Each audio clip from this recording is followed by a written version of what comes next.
Ladies and gentlemen, welcome to the second Futures Dialogue in this series. Today we're going to be looking at the hot topic of AI and the futures of education. Thank you very much for joining us, and really you're very welcome. This is just to say that the interpretation will be available in English and French throughout the session. You can use the Zoom icon at the bottom of your screen for that, and the session will be recorded in both languages. We kindly ask you to keep your audio muted unless you are called upon by the moderator to elaborate on your remarks, which you may put in the chat. Thank you again for joining, and I'd like to hand over to my colleague, Dr. Shafika Isaacs, the Chief of the Section for Technology and AI in Education, to provide her opening remarks. Thank you, Shafika. Thank you very much, Keith, and a very warm welcome. Morning, afternoon, evening to all of you, and it's really lovely to see many familiar faces. And I know that many of you have also attended Digital Learning Week. So what I'm hoping to do is just offer some very brief reflections on this flagship event that we host as UNESCO each year. And I'm just going to try and share my screen for a second. And take it to slideshow. Oops. Gosh, I can't take it to slideshow. There we go. And so just for many of you who are less familiar with Digital Learning Week, it is an annual event that we've been hosting for the past few years. In fact, since 2011, but more recently it was called Digital Learning Week. And the strategic intent is really to open a space and to create a space for open conversation and to serve as a global convener of multiple perspectives, to serve as a laboratory of ideas, but also to shape the global narratives on AI in education, to serve as a clearinghouse, and very importantly, to also serve as a community builder. And in 2025, for some of you who've been coming on a regular basis would have noticed that for the first time, we've actually had a substantive increase in numbers. We've had 1,200 people participate in person with 2,600 online. And for the first time too, we had a dedicated ministerial roundtable attended by 20 ministers from 21 countries. And why that's relevant is because for us, it reflected how topical, possibly how urgent, and how engaging the education community is around questions of AI in education. Linked to the actual hosting of the event, we also had an anthology of think pieces that were intentionally designed to open up debate and open up the contestations around the issues that are emerging with AI in education. And so what I was hoping to do before we kickstart the two panel discussions was just to offer some reflections as a team who've been involved in designing the program and the entire structure and architecture of Digital Learning Week this year. What we realized is that it was more than just a conference or a summit or an event. It was really reflecting almost the pulse of the global education community engaged in AI in education. It also offered a mirror to what the most topical, critical, urgent issues are. And it also serves as a snapshot on the dominant themes that require attention. And so we have, in fact, and I see my one colleague who's working with us on a report of this event, Helen Crompton. What we have through our own reflections, engaging with the social media, with through internal debriefs and many informal conversations. There's been a wide range of responses that suggest that there was something quite particular. Some people called it a magic to this year's Digital Learning Week, and we were trying to put our finger on it, on what was it. And as someone said, it was perhaps that we were bringing the elephant into the room. that perhaps for the first time that we were moving beyond the superficial conversation, and that there was a lot more depth. Perhaps even more explicitly, the conversations were more critical in the sense that it surfaced the power relations conversation on AI in education. For many people, we also exposed discomfort. And for that reason, it was disruptive, that we were breaking some silences in the language of some of the people we've spoken to, that there were a lot more divergent perspectives, not one strong, dominant, often big tech-centered conversation.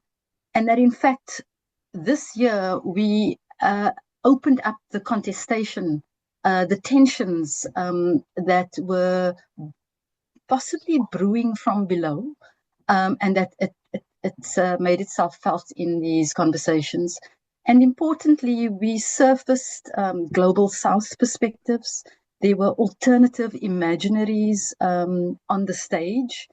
And in fact, less showcasey, less performative, and more dialogue, to the extent that some people said that, one of the participants said to me that I would never have imagined having this kind of conversation at UNESCO, meaning this kind of critical engagement.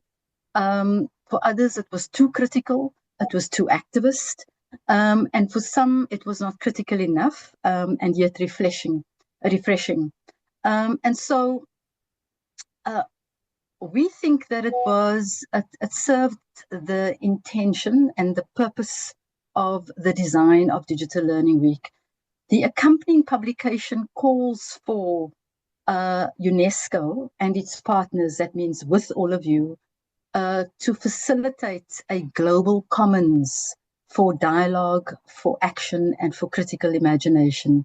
And we believe that what that means is that the community was really crying out for a far more purposeful, for deeper, for open conversations, for collective sense-making, for conversations that are far more reflexive, and that can offer more equitable, inclusive, socially just, environmentally just alternatives to the actors that were in the room. And in that respect, it is a profound space of influence, and the responsibility then sits with the global community, many of you in this room, together with UNESCO, to shape these kinds of alternative imaginaries, some of which is reflected in this publication of 21 think pieces who pose alternative ideas, and some of which are also repeating some of the dominant discourses as well. So I thought that it would be valuable to reflect on some of these aspects as we kickstart the conversation today. And so I want to conclude on this moment and hand over to my colleague, Elena Tukan, who will be facilitating and moderating two critical dialogues in the form of two different but related panel discussions. So the first being on AI and the future of education, disruptions, dilemmas, and directions, which is the theme of this year's Digital Learning Week. I'll hand over to Eleanor on that note. Thank you.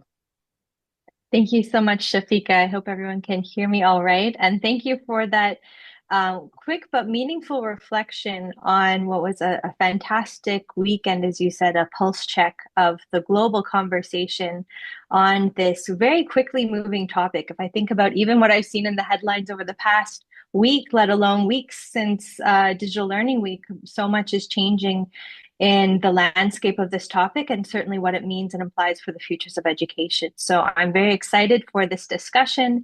And it's not easy to have a conversation with, how many are we in the room? 430 people nearly in the room already, but that's what we're going to try to do today.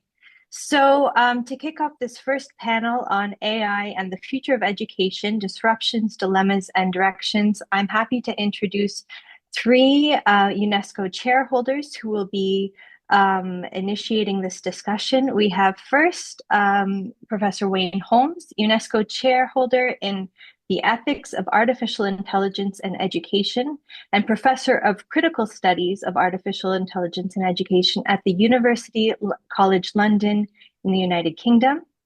Second, we'll hear from Felisa Tibbets, UNESCO Chairholder in Human Rights and Higher Education and Chair in Human Rights Education at Utrecht University in the Netherlands. And finally, third, we'll be hearing from Natasja Pugliese, a UNESCO Chairholder in the History of Women in Philosophy, Sciences and Culture, and Professor of Philosophy of Education from the Federal University of Rio de Janeiro, Brazil. So thinking about how what we experienced and heard from, and we were all also at different sessions in Digital Learning Week, and maybe some of us were tuned in online, or maybe this is their first encounter with the conversations at Digital Learning Week. What we would like to hear first from each of these three speakers is, what would you say is one major takeaway that you had from this week? And we will start with Professor Holmes. Over to you. Thank you very much. I hope you can hear me. Firstly, I want to say thank you to the team for the invitation today, because it's really an important conversation you're having here, and I'm really pleased to be part of it. So thank you very much. With regards to this year's Digital Learning Week, I actually want to echo a lot of what Shafika Isaacs has said. I've been fortunate to attend Digital Learning Week and before that Mobile Learning Week over several years. And for me, I did, at this most recent edition, I noticed an important shift. So while there were still many techno enthusiasts who typically remain hopeful that AI will solve all of education's problems, but for perhaps the first time, many critical voices were also heard. And I thought that balance was really interesting. So, while it's still clear that there's still much to learn, and to be true, many participants still repeating many of the myths and misunderstandings of AI about its capabilities and its consequences, there were many important conversations exploring, for example, the lack of evidence for AI's effectiveness and safety, and whether it leads to over-reliance and the commercialization of education. And as well, conversations around the impacts of AI technologies on human rights, student agency, the environment, they were all also frequently mentioned. So my takeaway is simply, I thought it was fantastic that we had far more opportunities and far more critical voices engaged in the conversations. And I thought the balance was about right, and I hope that we can continue that next year. Thank you so much. We'll turn now to Professor Tibbets. Over to you, Felisa. Thank you, Elena, and also a pleasure to be on this panel and in this event today. I think that my takeaway echoes some of what Wayne said, which is that there is indeed a critical perspective on the use of AI in education, and I think that that was something that I recognize happening across many, many panels. It wasn't just as the enthusiasts, as he said. Not only is there an awareness, I think, of the importance of a critical perspective, but in particular that we need human rights-based ethical norms, and that these norms should be influencing governance and decision-making at all stages of AI design and implementation. And I do want to acknowledge that UNESCO's work in this area in providing principles and normative frameworks based on human rights for the use of AI is really, really quite pronounced. At the Digital Week, some of you may know or remember that they announced one of the new publications UNESCO released was AI and Education Protecting the Rights of Learners. It forwarded this thinking again about the human rights-based approach and keeping a critical perspective. And this UNESCO publication complements earlier publications from UNESCO on the recommendations on the ethics of AI and the AI competences framework for teachers and students. So given, though, this critical perspective, one thing that I think remains to be done, we have these norms now, I think, and they're fairly well elaborated. But how do we ensure that such guidelines are actually used by governments, by ministries of education, by teachers, schools, and even by the private sector, the IT companies? So with this critical perspective, with these new norms, the question for me is, how do we make sure that these are used? Thank you, Felisa. Finally, over to Nastasia. Hello, everyone. Thank you for having me. And thank you very much for the UNESCO team for the invitation. It is really great to continue the DLW conversation here with UNESCO partners and my panel colleagues. So during can you all hear me? Can you hear me? Oh, I think there's someone with an audio. Yes, we hear you, but could everyone else please turn off your microphones and just do a quick check to make sure your mics are off? Please, Nastasia, go ahead.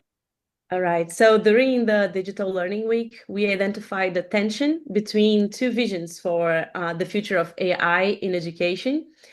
On the one hand, we have AI enthusiasts who are optimistic about technological advancements and believe that freely using these new tools is the only way to maximize their transformative potential. So the benefits of AI in this case are considered to be directly linked to the user's liberty, freedom to explore this technology, as if only unrestricted freedom could foster innovation. On the other hand, I saw that we have critics who recognize both the potential and the real risks that uncontrolled use poses to society and education. They argue, and my collaborator and I are among them, that only through reflected governance, regulation, and norms can we ensure that these new technologies serve the public good and the empowerment of learners rather than undermine it. So our main take on DLW is that this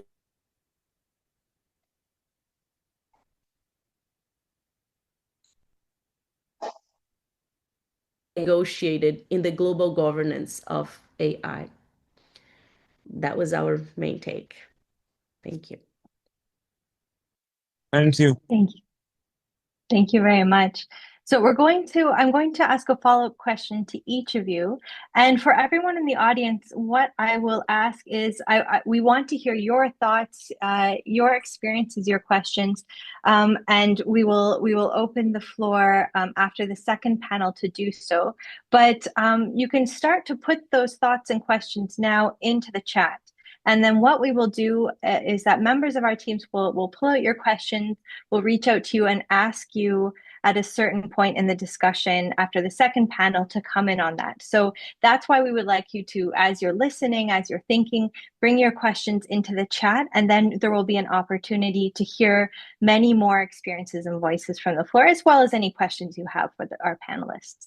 So to follow up on some of the points that you shared in these opening reflections, first to Wayne.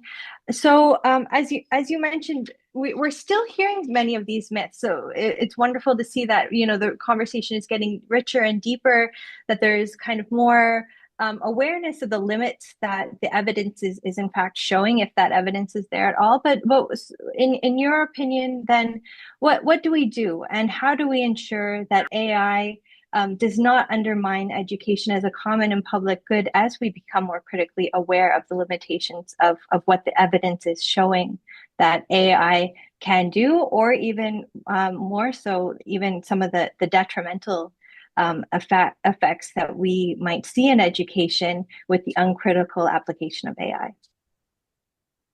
Thank you. The point you make about evidence, I think, is a crucial one. The reality is that there is lots of little bits of evidence, but mostly that evidence has been gathered by the developers of the technology, the researchers, or the commercial companies. And we have a real lack of independent evidence at scale so that we can really understand what's going on. So in my work, I don't argue that AI is undermining children's developing cognition. I argue that we don't know. And that don't know is fundamentally important. We should know. And until we know, we're effectively experimenting on children. And I think we need to be very, very careful about that. So in terms of what we should be doing, I think, yes, we need to pursue developing independent evidence and trying to understand what's going on. But I think we also need to take two other approaches, what I think of as the top-down and the bottom-up. So top-down, we really do need to be thinking about regulation. Not to prevent AI being used in educational settings, but to protect young people and to protect their teachers so that they can be confident that the tools they're using are actually beneficial, are worth using, and are safe, are effective, and so on and so forth, before they're being used in educational contexts. And I say, if we don't do that, then it is experimenting on children. So I believe that we need good regulation, and it needs to be a regulation between countries because it's so because AI doesn't respect boundaries, and so we can't with that. So that's the top down. But I also think we need the bottom up approach, and that is what many people are calling AI literacy. But here I take quite a different perspective on AI literacy compared to most. So for most people, AI literacy is about understanding the technology, how it works and how it can be programmed and developed, etc. And I think there are some useful things there that people need to understand. The way I think about it is that there are three dimensions of AI: the technological dimension, the practical dimension, and the human dimension. And most approaches to AI literacy tend to focus on the technology or the practicality. How do you use it in classrooms? Without really considering the human dimension, which for me is very much about what is the impact of these technologies on children in classrooms, but people more generally, on human relationships, on empowerment and agency, on child rights and human rights, and also on the environment and so on. I could go on for a long time. But my point is that I'm not suggesting regulation alone will solve all the problems, nor am I suggesting that good quality AI literacy that really focuses on that human dimension, the impacts of these technologies on people. But if we have those two together, then I think we're making a good step in the right direction. It's the kind of the baseline that we need to get across. And then we need more conversations like this one to work out our next steps. Thank you so much, Wayne. That gives us certainly a lot to think about of the stakes in terms of acting without the kind of evidence that we need in terms of its impacts on people. Are we experimenting on children? Are we experimenting on teachers? And have they agreed to be the test subjects of these experiments? It raises a number of questions. And I think that leads really well into Felicia's comments about the human rights norms that needs to guide the design and the development of these technologies. And I think also we could apply that to the kinds of regulations that Professor Holmes was talking about as well. So Felicia, what are some of the ways that teachers and education administrators, if we're thinking about these school environments, can exercise their agency, their influence, and their decision-making power in the co-creation of human rights-based norms and policies that pertain to the design and the use of AI that they are electing to bring into schools? Thanks for that question, Elena. And I think that what I'm going to share complements really well the question, governance and top down. We know these norms are out there. We still need to be having these human rights-based norms influencing governments' policies, also private sector policies if possible.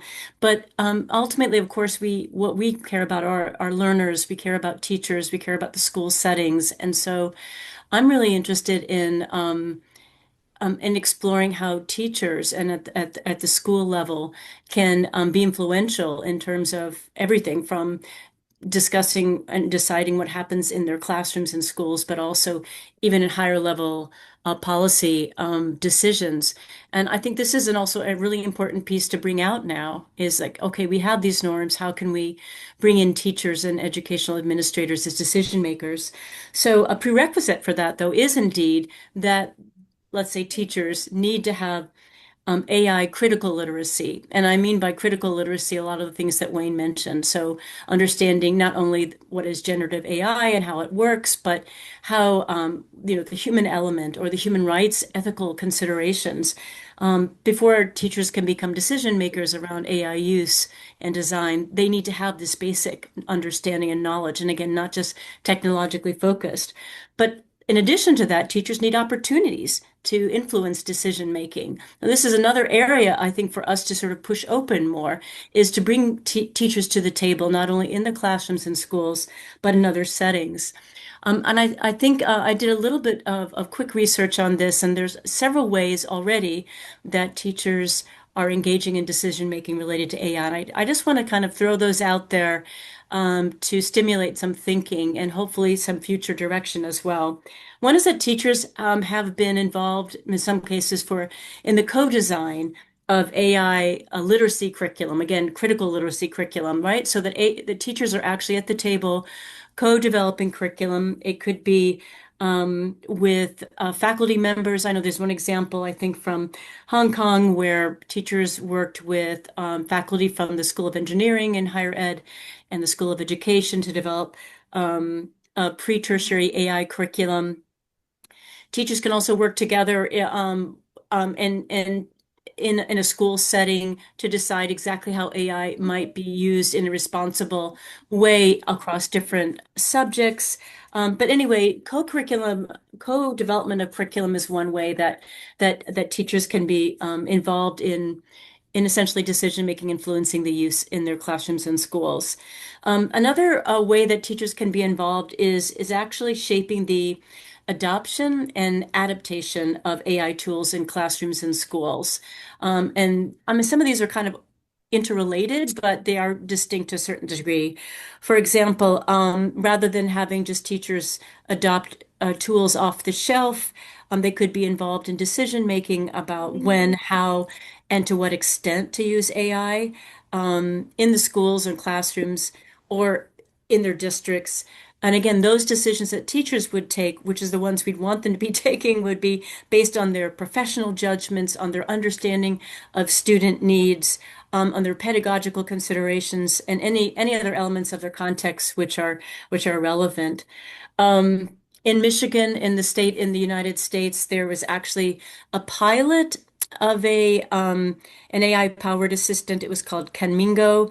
And in this pilot, educators were allowed to kind of use it and give feedback. So even at the design stage, educators can be involved in sharing their reflections and helping to ensure that these apps are designed in a way for use in schools that is aligned with curriculum, has the proper prompting strategies, and so forth.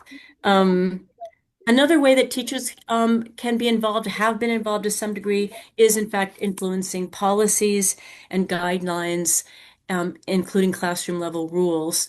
And I'm sure that a lot of the governance structures that we have found, UNESCO's development of their guides, I'm sure drew on the experiences and the lived experiences and values of teachers, their know-how.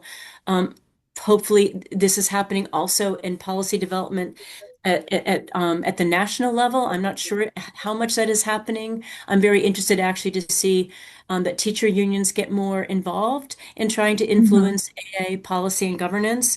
But in any case, we do have some examples already where teachers are included in committees or task forces, maybe not at the national level, but certainly at the subnational level, where they have some influence on decision making for policies about adoption of AI in the education setting, like procurement or data privacy, acceptable use, and so forth. So teachers can and should be at the table for those kinds of policy decisions. So they're not just, the passive recipients of AI and having to just figure out how to use it in their classroom. And finally, I mean, this ongoing AI is changing so fast. We know it's evolving so quickly, even since Digital Learning Week. There have been new developments. It's is extraordinary. And so keeping up with what's happened with AI and keeping that critical perspective, again, a human rights-based one, I would argue, is something that teachers need to be continuing to do. And we need to support them in being able to do that. So as AI tools are rolled out, they need to continuously assess how well the tools are actually supporting instruction, students' critical thinking, really helping them reach the goals they have for their learners. And then teachers do want to understand not only AI, but the ethical and dimensions of that. So I think, issues of bias and fairness, I think teachers are aware that there are problems. I frame those as human rights issues.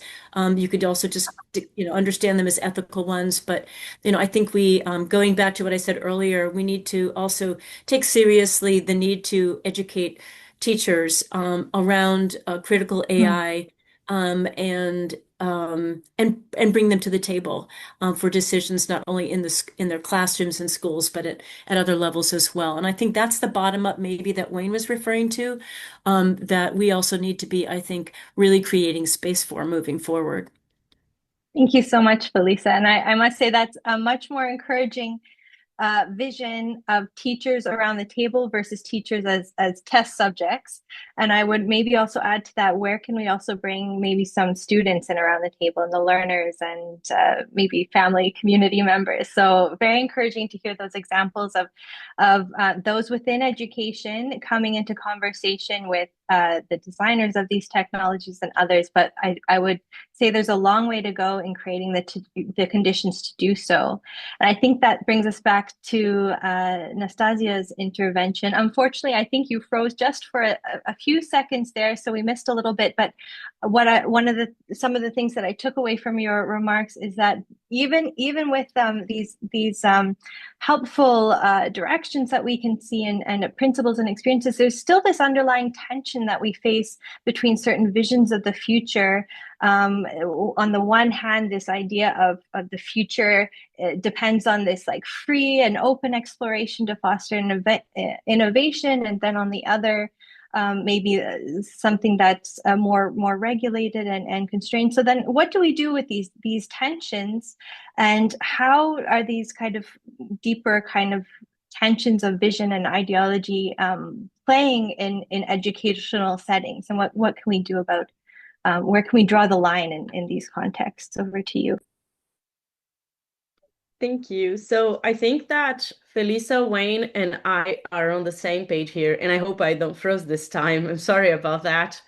I think we are thinking about the disruptions side of the puzzle, right? That is, we sort of strongly believe that these norms and directions for AI use should be widely discussed and employed, and not only constructed from a top-down perspective, because we're also talking about governmental regulations, but also bottom-up in a bottom-up direction, involving teachers and those that are directly engaging with the use of technology in the constructions of those norms.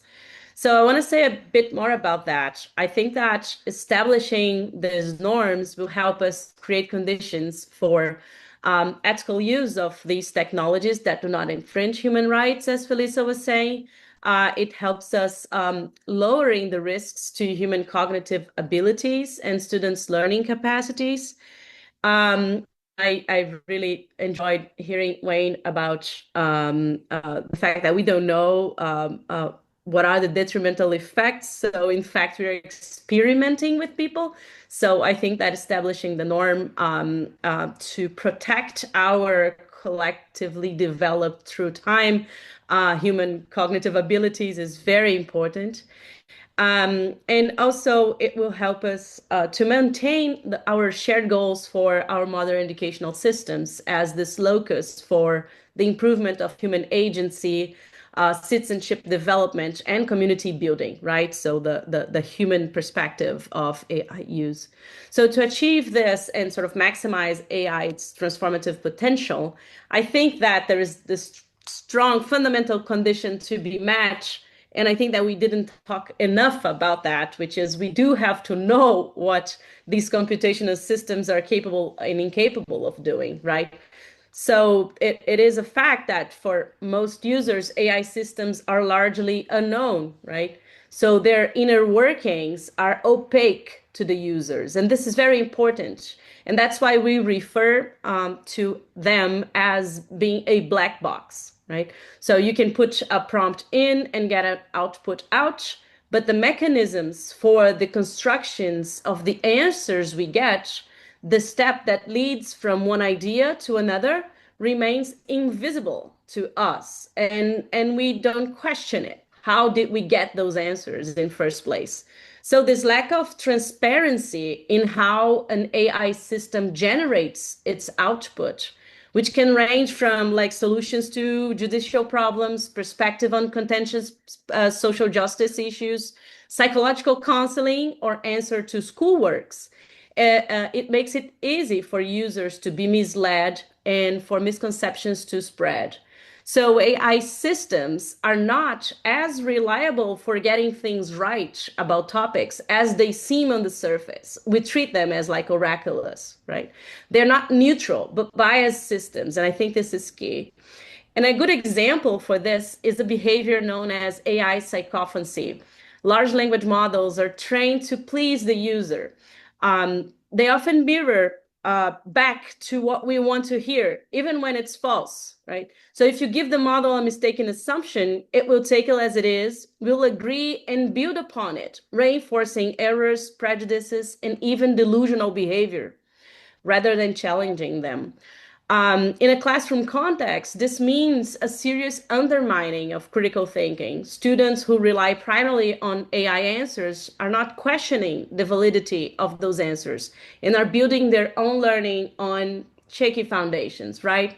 So it leads to the persistence of false beliefs, political polarization, and increase in inequality in education.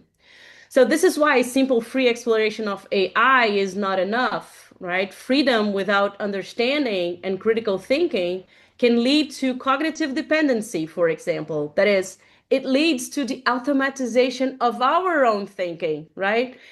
And distortion, spread of false information, rather than empowerment, learning, or the public good. But regulation alone is also not sufficient, specifically if it remains external and top-down. The classroom is precisely where this tension becomes productive, indicating that AI literacy is an urgent learning topic to be addressed so that norms can be collectively debated. Digital literacy is what will give students and educators the conceptual vocabulary to talk about their experience with the new technology. They should understand what a black box is, what sycophancy means, how biases are embedded in automated systems, and how to deal with the fact that those systems are not neutral. But not all. We need transparency and human oversight of this technological use so that potentially deceptive outputs should be flagged to the user, right? And also, as I said before, students and educators should be trained to critically evaluate and double checking the outputs and actively avoiding the cognitive traps of sycophancy.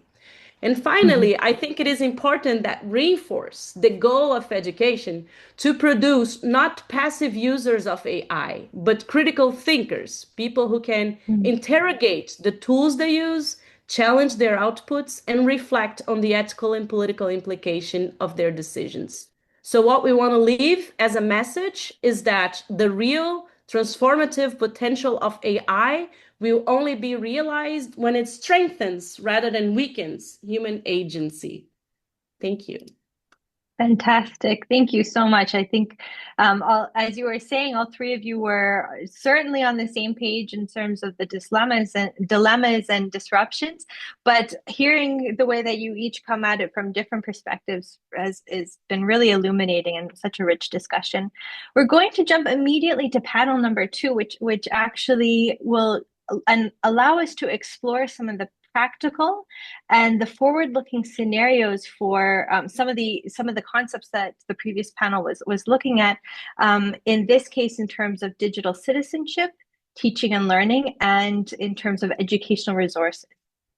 So first on our panel, the second panel, we have Nurul Akmi, who is a research fellow and the UNESCO chair manager on social practices in intercultural communication and social cohesion from the National University of Malaysia.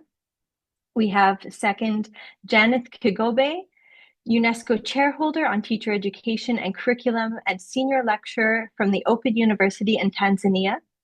And finally, we have Tel Amiel, UNESCO Chairholder in Open Education and Technologies for the Common Good and Adjunct Professor from the School of Education at the University of Brasilia in Brazil. So welcome to all three of you. We'll jump right in to our question for Acme. We'll just hear from each of you once. So I have a bit of a tailored question for each of you. So Acme, you are joining us from Malaysia, where you've done a lot of research with your team with Malaysian youth, who we understand are quite heavy digital users, in fact, in this generation. Yet the findings reveal that the critical awareness of this generation of young Malaysian youth is quite an uneven playing field. And so my question is, what can your work tell us about why this gap exists? And how does this AI era, if we could call it that, demand a radical redefinition of digital fluency and in particular for multi-ethnic societies like Malaysia? Over to you, Acme. Thank you, Elena. First of all, thank you, UNESCO team, for inviting me here.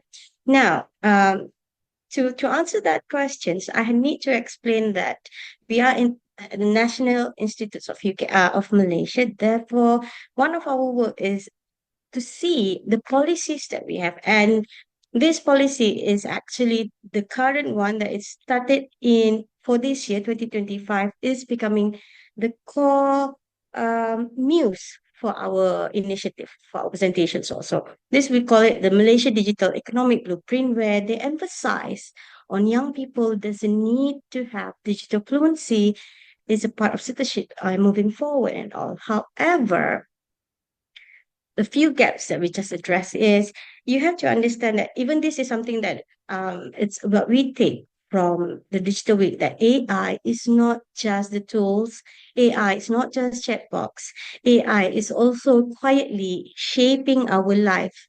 And every time, whether that's young people or us adults, every time we scroll our social media, every time we scroll TikToks and what's not, there is algorithm that power or driven by AI decide what we see and also decide what we know based on what we engage. That is the silent part of AI that we need to be aware of. We need to educate the young people that this is what they need to know. AI is surrounding us in all these algorithms. So from that, when we talk about the gaps in our work, we need to explain that Malaysia is multicultural, multi-ethnic. And one of the gaps that we found, or one of the key takeaways for our work, yes, digital fluency is becoming critical competence. It's not just a skill anymore. It's critical for cultural identity, ethnic, and our policy concern, our government concern is the future employability for our youth, especially when AI is around. Then we need to acknowledge that AI must confront the social cultural bias, because again, being Malaysia, that social cohesion and inclusivity is something important. And yet we also realize when we talk about digital fluency, there are still few gaps, which is, yes, when we go through our research, the young people are very active social media. They are able to follow the contents, to engage, to watch, but they are very scared in producing or creating all this content. If you want to talk about fluency, it must cover all these four. Why? Then you have to see Malaysia and the rules of regulations of Malaysia, where we see that Malaysia is concerned and always warning issues by authorities, where as Malaysian, they need to be considerate, and we have sensitive issues related to religion, race, and royal institution. And these things are not a no-go, and our young people aware of it, understand it. So when they are not there to create contact, emphasize that this is the problem that we see. So moving forward, we need to how do I say that? How we our future mandate that we need to see that yes, there's digital fluency, but also there's need on understanding where the society or the young people, they are no longer just need to be fluent, but they also need to be more than that. And that is, as the UNESCO chair, it's our duty to provide definitions of a suitable term for our young people. Perhaps they are aiming or heading toward what we call as digital negotiator. This is reflecting that young people, especially facing all this technology and AI, they need to be fluent in navigating culture, identity, and AI in multi-ethnic context. So person must be culturally fluid, must have awareness, critical awareness, and understand how algorithm bias and also how audience shape what we see, what they see. So they need to be, as mentioned before, critical competence of confronting bias and also how do they express identity. So this would be our mandate, and by address how to tackle this issue is we have to do a larger studies across urban and rural class and ethnic divides to uncover the nuance of negotiation process. So that's it from me. Thank you, Elena. Thank you, Acme. And it's incredible to hear about the research you're doing with, we heard in the previous panel, the goal should not be to create just end users, but active agents in this, and particular in this generation that is, Dr. Holmes said, is in many ways being experimented on. This is really crucial that we understand through the research that you're doing, what are the competencies that they need to develop, not only to live in this environment that is saturated by the different aspects of AI algorithms, but also to be negotiators, and to put it in your terms. We'll turn now to Janet Kugobe, and we would love to hear about your work with teachers. And my question for you is, how should teachers be at the center of curriculum transformation in an AI era? And how should we encourage and build capacity, or help teachers to build their capacities to change their practices, not to be, in some ways, often we might say, left out. This, often we talk about in terms of a gap, being left out or left behind, but also to take on what others have shared, to be active agents in the context of the many changes that teachers are facing at the front lines of these digital transformations. Over to you, Janet. Thank you, Elena. Thank you very much. Actually, I was so moved with a talk of Felisa, because she was speaking what I wanted to speak. But I have a few points on that. We need to understand that AI is changing how students learn. But when it's come to teaching and learning and curriculum in general, it will only change when teachers change their practice. So if teachers are not at the center of these reforms, of this integration, then we might get some challenge. This is very a trial time in education system, in curriculum. I can say it's trial time, because we are getting challenged to see where we can position teacher.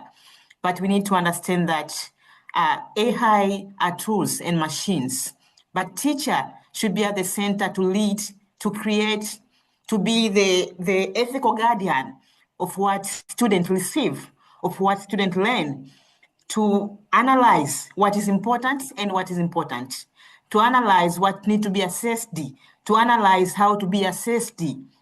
So it's very important to put teacher at the center and to make them to be ahead of everything.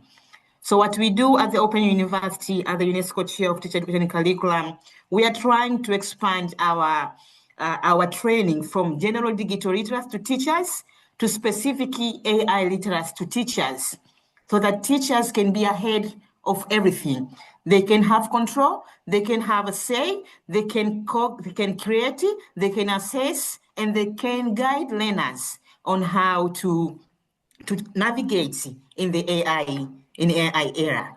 So we need to remember that teachers still the teachers, and teachers are needed to have smooth transformation, to have small C integration, and to have a very structured use of AI into education and the curriculum. And I will take, I want to insist this point for us in Africa, where most of the time we're recipients of this technology because we don't have enough capacity to create our own technology. We don't have enough capacity to create what to use and not what to use. It's a very critical time for us to analyze what is needed, what we need, what can be useful, and what is important for our learners, for our schools. And who can do that is teacher, who is there at the center. Thank you very much. Thank you, Janet. And we will now hear from our last speaker in this panel, Tel Amiel. So we've talked about the young people in this environment. We've heard from Janet about teachers and particularly in the context of Tanzania. And so we're right now at the center of the learning process itself and kind of where the implications of AI are having on educational actors and contexts. Tel, you have worked quite a lot on open educational resources. So if we think now about curriculum in terms of its educational resources, textbooks, you've done a lot of work on these things. And we have actually recently published on our Ideas Lab platform a think piece by you and two co-authors that talks about some of what we've heard today in terms of the black boxes of the design of AI algorithms and their impacts on educational environments. And in this respect, the importance of openness of education resources, including the digital algorithms that are, as we've heard today, shaping so much of our perception of reality and society, both within education and more broadly. But you also point to some of the risks of what you call open washing of the AI world. We hear this word open thrown around a lot. And for me, at least, that's been quite confusing. So could you please tell us more about what you mean by open washing and what you and your colleagues think that this means for the futures of education and the future of open educational resources, and how we can navigate the confusion and the maybe even sometimes the strategic misuse of the terms of openness to lead to better futures for education. So over to you, Tel. Thank you, Elena. Thank you, colleagues, for the invitation. It's a pleasure to be here. So the short 5 minutes that we have for this discussion, I wanted to point out the idea of open washing as being something that has been present for quite some time in all the open movements, right? So open washing has been used in the free and open source software movement when we talk about open access to scientific research. And it's the idea that many things that seem to be open are really not quite open. In AI, open washing is this idea of promoting these proprietary closed technologies as open when really very critical aspects of how these technologies work are kept under rigid control. They're not transparent to us. This is kind of a feature of these AI models and these applications. The simplest example of this and the most obvious one is the idea of calling OpenAI open. OpenAI is an enterprise that creates technologies that are proprietary, that are commercial, and work on an extractive model. Open washing here is quite visible in these systems that are promoted as free, but in the sense of free to access, right? So you use ChatGPT for free, you use Perplexity AI for free, and so forth. So they're free to access, and they're free of direct monetary costs, so you're not paying for them necessarily, or you can use them without paying. And it's used kind of in exchange of the idea of openness, but it's not open at all. The pervading model that exists today supports itself by collecting and monetizing user interaction and using data for product improvement, or then luring users into paying for future products or future services or incremented services. So there's nothing really quite open about it. Most educational actors today, professors, students, teachers, use AI that can be classified as Natasha mentioned earlier, as black boxes. These are, whether these are chatbots or AI analysis tools of some sort. And by black boxes, we mean this idea that most of the time, you know what the input is, like a prompt that you might do, and you might get some sort of output, but you don't know really quite what happened in between. And this is partially a technical issue, but it's very much a feature, right? The idea of you not knowing what's happening inside is a feature of the system, a negative feature, but it's a feature nonetheless. And this is what we most experience when we talk about AI, and this is what we most experience when we're dealing with chatbots. But it's also what many teachers are facing when being forced to use things like business intelligence tools that now feature AI, also educational dashboards and BI tools of some sort, or personalized teaching tools. You get numerical outputs or textual results that are presented as indicators of something significant, such as learning or some measure of success. But how this was derived remains a mystery. And we are seeing more and more decisions being made in the educational sphere that are based on these black box decision making. And nobody really that's engaged in these processes knows how these decisions were reached. We get a number, we get a text result, and you're supposed to trust the system somehow. In this text that we wrote with Glenda Cox and Colin de la Higuera, we also suggest that there's an educational logic where this fits. So it's not just that the system works this way. It works this way in education because it fits within an educational narrative. And it's an education that values kind of simple metrics and that delegates the analysis of success to machines. It starts focusing much more on the results rather than the process itself. So there is a logic behind this, right? And the current AI is being developed in this direction. The idea is that we're doing better than others, we're competing, and this is a key value. But this idea that these activities in education that are defined exclusively by performance metrics and return on investment are always going to be done better by AI. We know that's the case, but we don't want this for education. That's not our goal, right? We don't want things to be made more efficient or more cost effective. Currently, I think AI that's supported by big tech is being developed in this direction, and we need to change that quite a bit. And so what we suggest in our text is just three ideas that have been around for quite some time, but are becoming even more pressing. And these are key ideas from the field of open education that can help us think about how we change this, right? The first one is a key player that has been around for a long time, is the idea of free and open source software. And we say this over and over again, but it's even more important now that we have AI that is transparent and explainable. And it's more critical than ever because we have never had this type of concentration of geopolitical and commercial power behind proprietary ed tech. This is in a completely different scale than what we've seen in the past, and it's a much bigger issue now. So open has to win when we're talking about software, right? It's not just a product that you seek. It's not just the software that you use. AI is also being embedded in the platforms that we use involuntarily. So teachers and students are being asked to use them involuntarily in whatever they do. And it's become an enormous power game that we have to play by countering that with open technologies. The second one is Elena mentioned, is this idea of open educational resources and open educational practices. A lot of people are wondering whether open educational resources are going to survive the AI movement. I think it is. I think open educational resources essentially and open educational practices are focused on principles, and this is what matters most. It's the idea that open practices and resources are the common good. It's not treating knowledge as a commercial entity, something that we pay for, something that is scarce. It's this idea that we collaborate to create a common good, and engaging, collaborating, sharing creates a completely different culture of education that we need to really foster.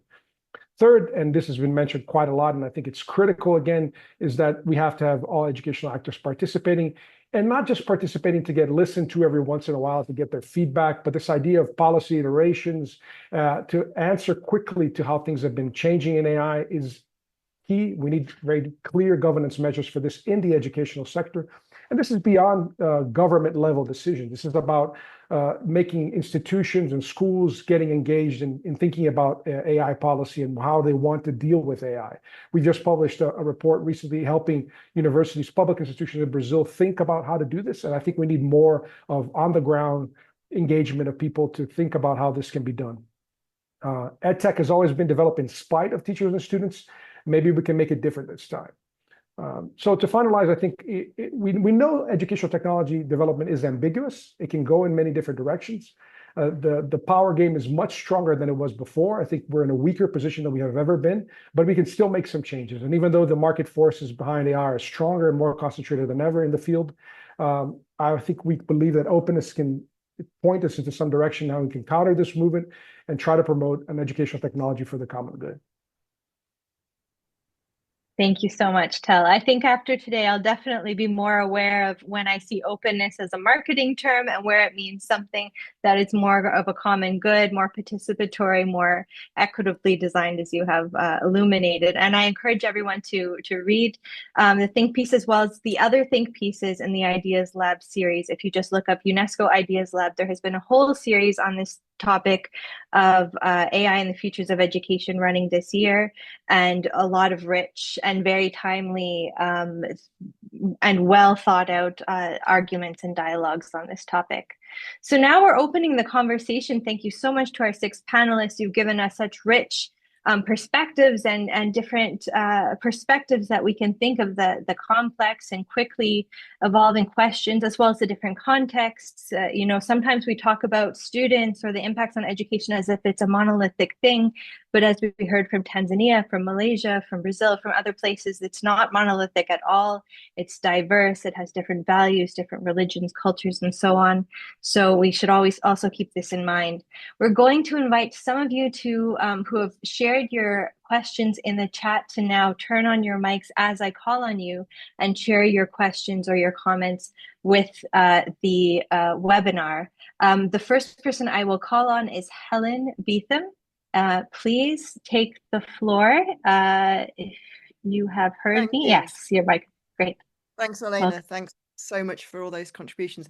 I wasn't quite sure which of my questions you wanted me to ask, but I will ask the first one I asked, which is relating to evidence. Isn't there a problem that some of the evidence of societal and cultural harms that some of the second panel of speakers particularly were referring to would be coming from a very different direction to the kind of evidence that tends to be taken up into educational policy and educational practice, which tends to come from things like classroom studies that relate to what we might call learning outcomes. And we've all agreed, I think, that we're in a space where what learning outcomes are is entirely thrown up in the air. You know, what students are actually doing in relation to those outcomes has changed, therefore how their learning has changed.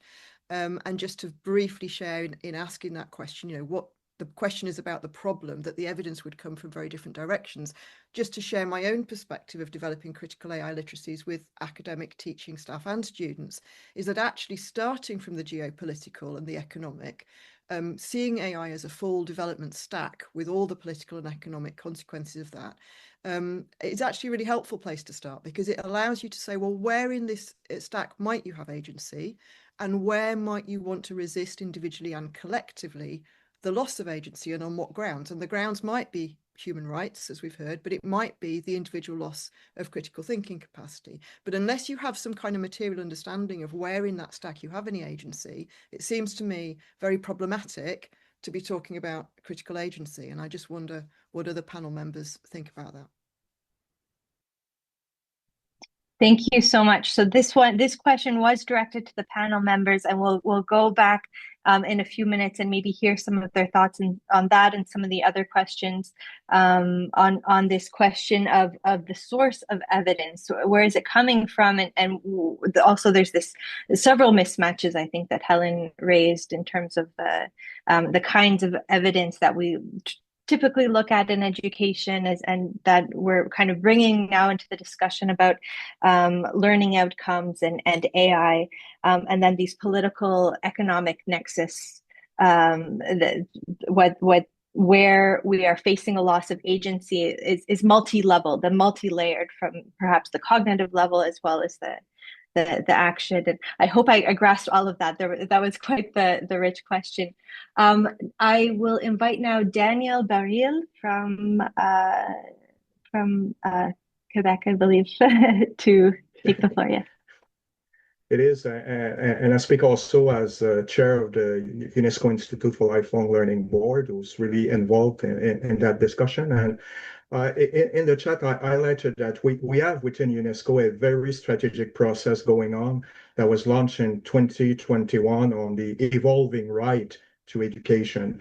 And evidently, AI is part of that discussion. And so in the coming months, coming year, there's that process, and very important thoughts are being reflected upon about what kind of instrument, what kind of output document, normative instrument we should develop or enrich or actualized or modernized. And that echoes the discussion we're having, that bringing that normative framework, bringing a critical view. And so to the panelists, if you wish to reflect upon it, and to all the participants, what kind of thoughts we should more strategically and urgently bring in that formal and structured process within UNESCO about the evolving right to education, which has reached ministerial level. So UNESCO member states are now part of that discussion, and it's moving yearly. And I think December 9, we have an important event also on that topic. So we have a moment. That's my consideration to share to this discussion. We have a formal moment within UNESCO to bring those normative consideration forward and within a discussion with UNESCO member states. So we should not miss that moment, but it brings a discussion among all the issues we're talking about. Which one should be tabled in that process in an urgent way, and make sure that we're having it structuring the discussion. Thank you. Thank you, Danielle. We'll hear now from Emmanuel Blanchard. Hello, thank you very much. I don't know how much time I have, like maybe 2 minutes. Okay. So thank you very much. With Le Mans University and McGill in Canada and in France. And what I wanted to say is actually the field of AI ed is actually not new. It's 40 years old since people have started working on it. And what I found, this was my second year at the Digital Learning Week, is there is some kind of disconnect between what the community think about AI ed and what the research community is doing about that. So AI ed, and I've listened to many of the participants, it's not just generative AI, it's not just LLM. There are many alternatives, and I feel that by knowing about those alternatives, there could be solutions. There are solutions actually to several of the issues that are being raised.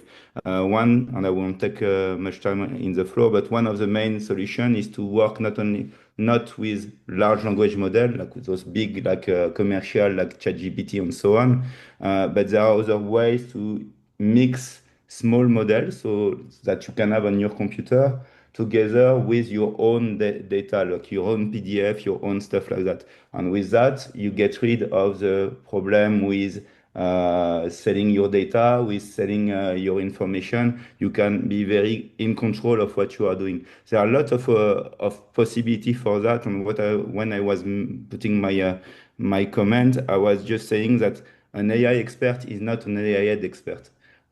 So there are those people that have been around for 40 years. Wayne is one of us. Have developed this kind of interdisciplinary skills, and the community is not just computer scientists, there are psychologists, cognitive psychologists, and so on. And I think this should be get closer. I'm very sorry, your kids are from Cavendish University. Oh, that's good. Yes. I think there's someone else. Sorry, please turn off your microphones if you're not speaking. Yeah. Thank you. But I was done. Please go ahead, Emmanuel. I just wanted to insist that I think there should be a closer connection between what is currently researched and what is currently discussed in those kind of big forums. Thank you so much, Emmanuel. Next, we will hear from Sondi Muluyadi. Yes, thank you for the opportunity. I'm not much of a concept guy. I just going to share about what happened with my daily. Oh, we've lost your microphone. Please unmute yourself, Sondi. Oh, sorry. Sorry, thank you. So, this is come from my experience as a teacher. So I have talked to a lot of university students, and they are using AI to do research for their thesis or essay assignment. That is a good use of AI. But there are also a lot of students using AI as the one that did the essay. All they need is a good prompt and their essay is done.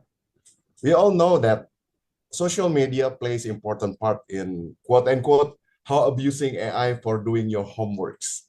Without the strong ethical view on themselves, that is what they did. So I agree in treating AI with a good, strong ethical views. Therefore, instead of focusing in building laws on what can and what cannot in using AI for students, we should push the education on the ethics on using tools. I mean, beside a teacher, I'm also a father.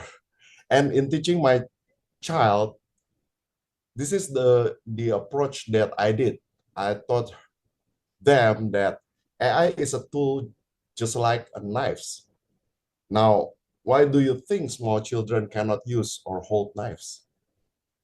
Because if you do not know how to use them, it could hurt others. About the writing. Right? Yeah. Therefore, it is important for the student to learn how to use it wisely. So, basic pedagogues, it's about family and about family. Therefore, I think it's not just the burden of teachers, but also the parents, right? So, what I'm trying to say is, this is the responsibility that needs to be addressed to also the I think all the people that involved in education. It takes the whole village, right? I think that's my view on the AI. Thank you very much. Thank you so much. Definitely, I'm seeing some connections with what Danielle was saying. Also, this education throughout life plays a role. The family, all of society really plays a role. It's not just one teacher, one regulation, the bottom up, the top down altogether. We'll take a comment now from Professor Abhilasha Singh. If you can join us now. Thank you so much. Yes. What an insightful discussion going on. My question is more related to, I have two questions. One is related to the faculty, if we see. So while we can see that universities and we as educators, we are on a daily basis experimenting with AI in our teaching, in the course delivery, in the assessment. But the digital readiness which is required for the faculty members is very uneven.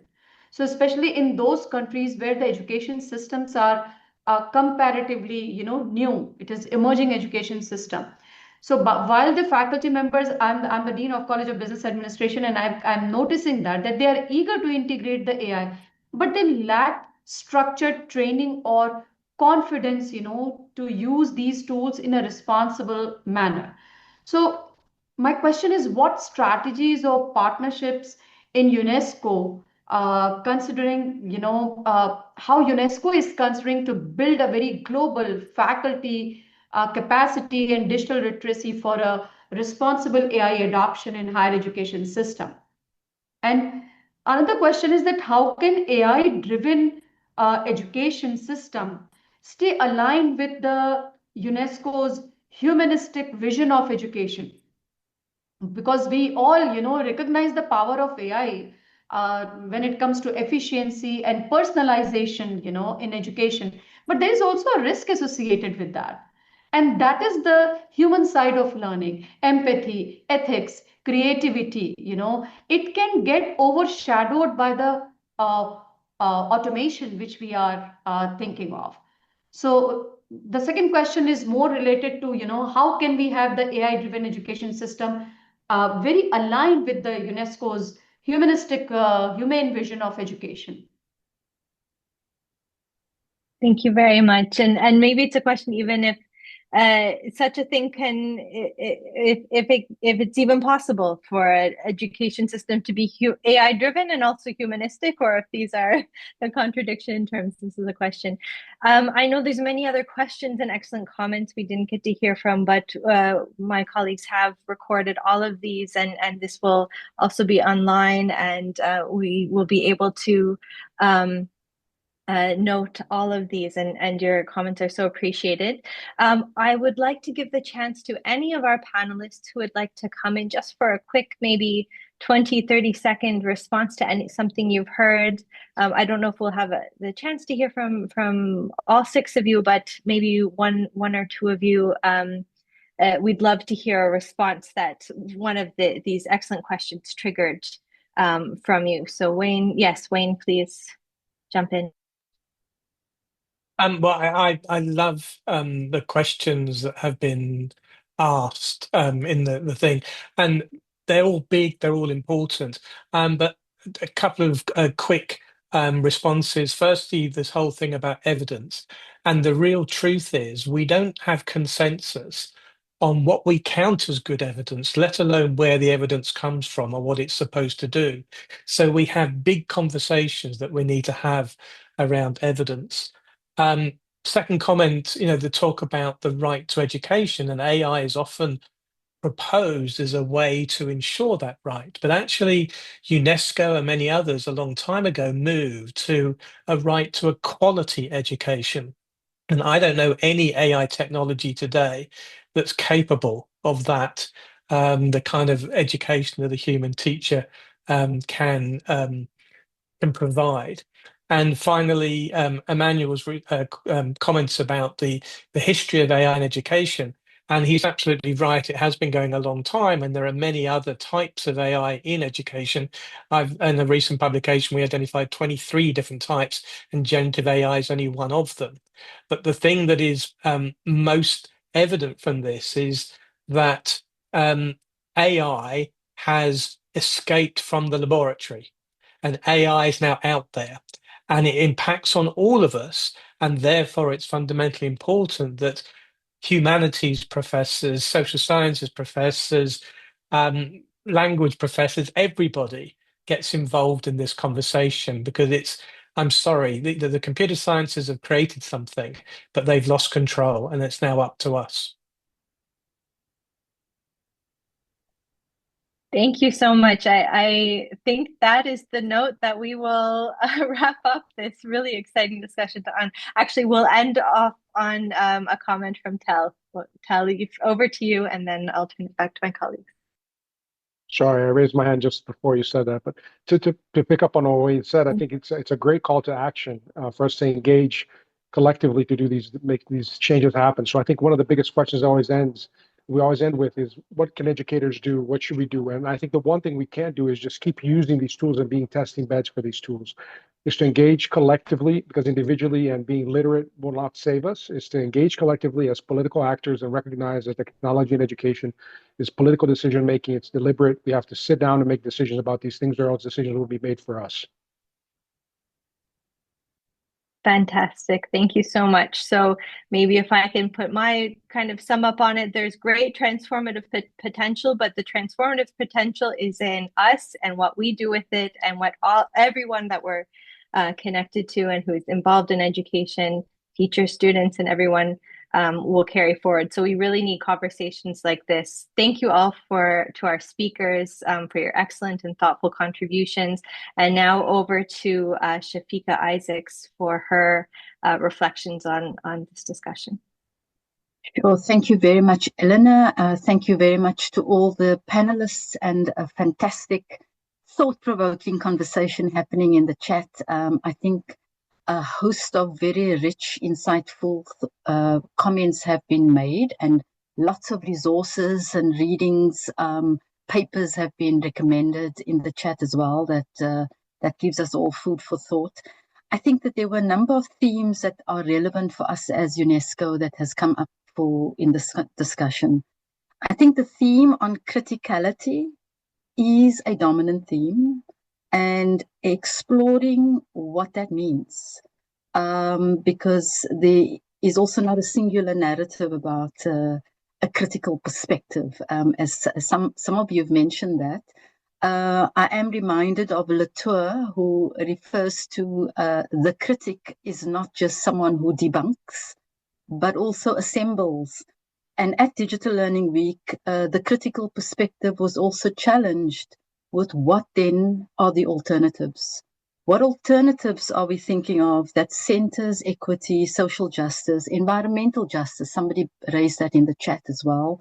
That takes into account, the rape and plunder on our ecological systems through AI, and what that then means to ideate alternative imaginaries, alternative possibilities.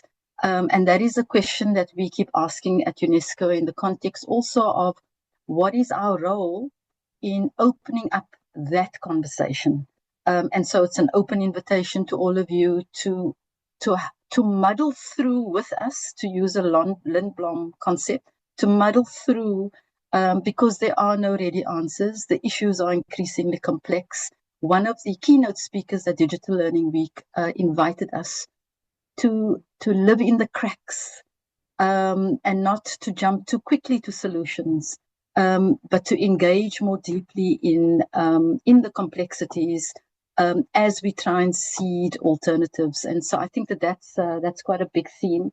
The other is we were very aware that there were very limited teacher and student voices at Digital Learning Week, and even in this conversation. I know some of the professors and so on are also teachers, but teachers in school classrooms, in marginalized classrooms, in overcrowded classrooms, in rural classrooms, in classrooms of learners who are neurodiverse and have special educational needs, or learners with disabilities.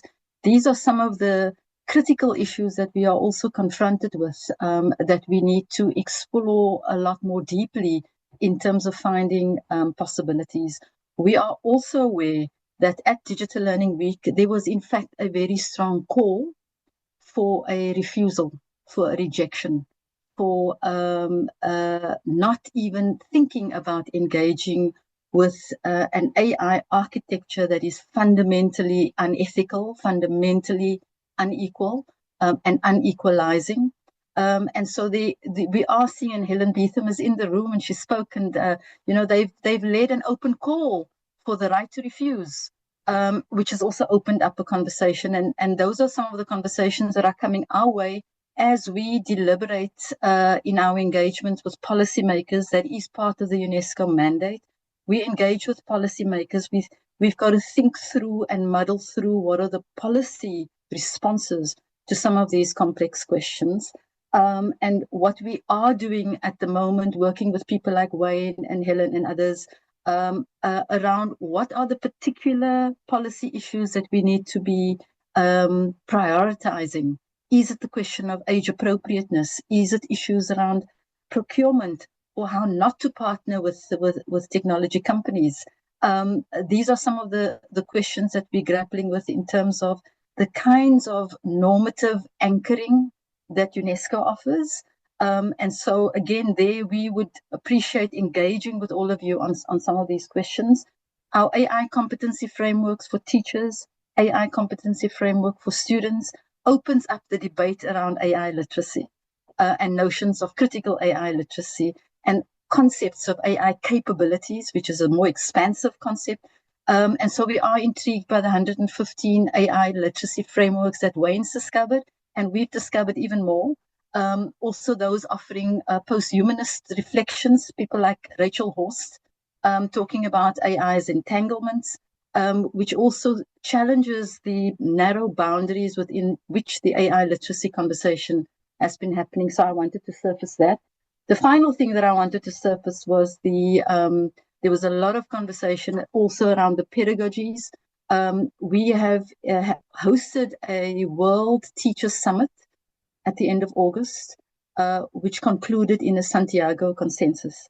And the Santiago consensus, where the trade unions were very active, very vocal, highlighted attention to the teacher-student relationship, not just the teacher, not just where the students are coming from, but the teacher-student relationship. And I think, as one of the speakers also said, the role of parents and communities and guardians where there are no parents and where children are parents is also part of that whole conversation, which I think demands more attention.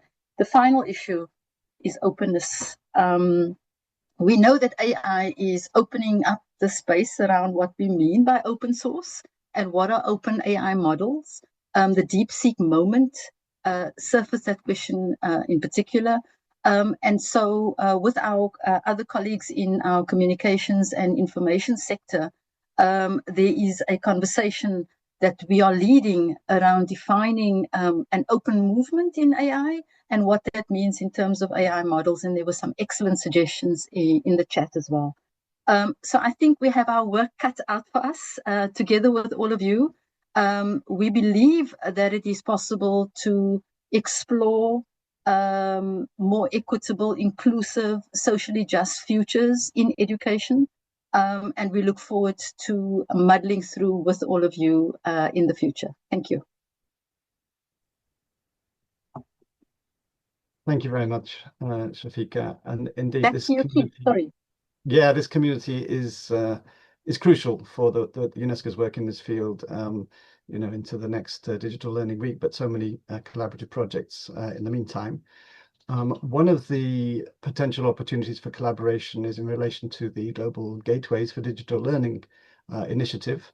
And our colleague Mark West in the Futures of Learning and Innovation would like to just mention that to you and how you could get involved.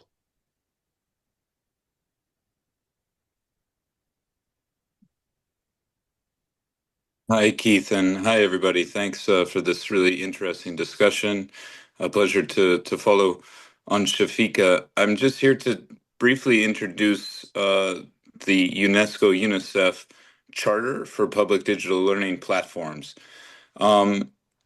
This originates from the UNESCO UNICEF Gateways Initiative, and the Gateways Initiative is founded on a very simple premise. And that premise is that public education tends to stop where the digital begins. That when students, teachers, parents, families cross into digital environments, public education is not very well supported and is often no longer sort of public in spirit or in form. It is often a sort of corporatized space. And so the Gateways Initiative was developed to ensure that public education extends into online and digital mediums. We decided to really focus the initiative on public digital learning platforms because platforms is where content tends to become usable, findable. This is really what the initiative looks at, is where are countries with excellent public digital learning platforms with often branches for teachers, branches for families, and you know, normally branches, of course, for learners themselves. And how do these platforms work in harmony with the physical and social spaces of schools? How do they work with the existing education ecosystem? We find that a lot of the non-public digital learning platforms tend to almost circumnavigate sort of in-person schools, relationships with teachers that's so important that Shafika mentioned. So we're looking for sort of great examples of this, and indeed have found some. And as through the Gateways Initiative, we feature sort of excellent public digital learning platforms. We did this in Indonesia. We've done this in Egypt. We were just a few months ago in China, and we bring country delegations to countries to look at these public digital learning platforms. So the charter that I mentioned, the charter is meant to provide normative guidance to countries on public digital learning platforms. So this is something that is meant to provide orientation to countries. And I think that all of you might find it quite interesting, this idea of what is the purpose of a public digital learning platform? What are some of the basic principles that should help to steer the development of public digital learning platforms? We've developed this charter over the course of 2025, And some of you who were in Paris for the Digital Learning Week may have seen the session where we shared a draft with countries for comment and for input. So that is where the document is now. The document is on our website. We'll be sure to put the link in the chat here so you can take a look. So currently, countries are giving input on the charter, and we are going to be using that input to refine and improve the charter. And then starting in December, we will open the charter for public comment. So it'd be wonderful that if you are willing to take a look to provide comments, input, and we read everything, we look very closely at that, and then we'll work to improve the charter for finalization in early 2026. And we will release and launch the charter in March 2026 on the occasion of the International Day for Digital Learning. So I hope that sort of process makes sense, and also that the purpose of the charter, what we're trying to do with it, is clear, and that it is part of the wider Gateways Initiative. Again, all of this work happens in cooperation with UNICEF, our partner for public digital learning platforms. But thank you again for the opportunity to share information about this initiative and this normative document under development. Back to you, Keith. Thank you very much, Mark. Yes, a very good example of how you can connect with UNESCO's work. This, in terms of the next steps, I wanted to inform you about World Futures Day, which is the 2nd of December. There is a celebration of anticipation in an era of volatility is the theme. I've just put the link in the chat. So that will be held in UNESCO headquarters in Paris, and there will be a keynote lecture by Professor Eric Sadin, the French philosopher, precisely on the critique of AI and its relationship with social change. So, of course, it would be great to see those of you who could make it. And there'll be workshops in the afternoon employing different techniques and methods from the field of future studies and anticipation. Concerning the next future dialogues, we are having to postpone the November session due to UNESCO General Conference, which is taking place from the 30th of October to the 13th of November. So we will be coming back to you via email and on our Futures Dialogues website for the dates of the next session, which we hope will be on cultural diversity in a digital age. So thanks very much for joining today, and really we've appreciated the interactions, and keep in touch. Okay, thanks a lot. Bye.